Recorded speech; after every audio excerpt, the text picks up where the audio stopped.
Big Hero 6 is a film about 6 big heroes. Hiro Hamada, his skinny friend, Fred, the chunky guy named Wasabi, and also the motorcycle lady. There was also a big white guy made out of balloons. Hiro makes these little robots to win the local schoolman's favour so he can enter the school his big brother goes to. The big convention centre catches on fire. His brother goes inside to save the man Callaghan and gets killed by a deadly explosion. Accompanied by Baymax, his fat friend, they join forces with some people over a decade older than him to beat up a nerd in a mask.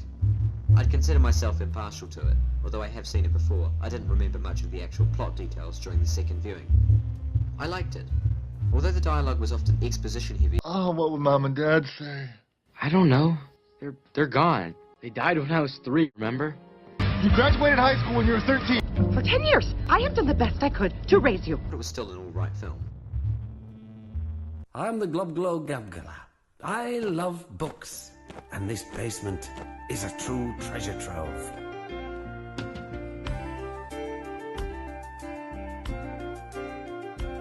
The twist was actually pretty good. I expected some kind of turn in the story, and I was legitimately guessing about the identity of the mask guy.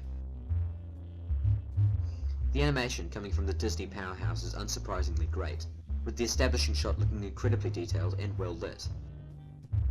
The soundtrack, composed by Henry Jackman, who did Wreck-It Ralph in the 2 most recent Captain America films, amongst other pretty significant contributions, is also exceptional.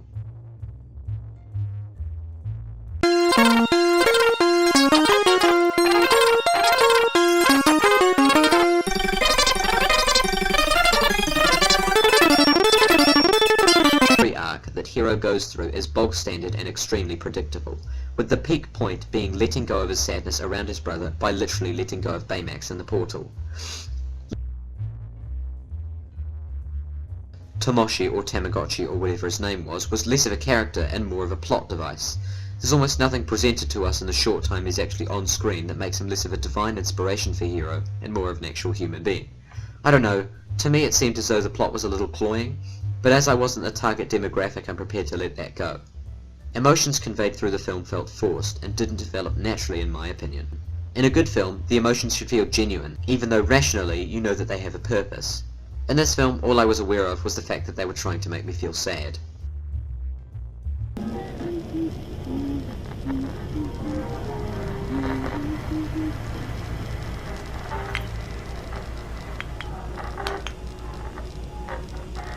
The film looked great, and Baymax's character was a welcome addition to the collection of lovable Disney sidekicks. Once you get down into the plot of it, however, it begins to lose traction and starts to look an awful lot like most of the other films we've come across in the past 10 years or so.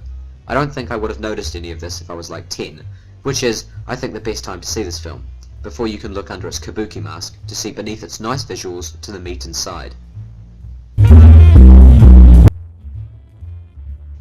That was an odd thing to say.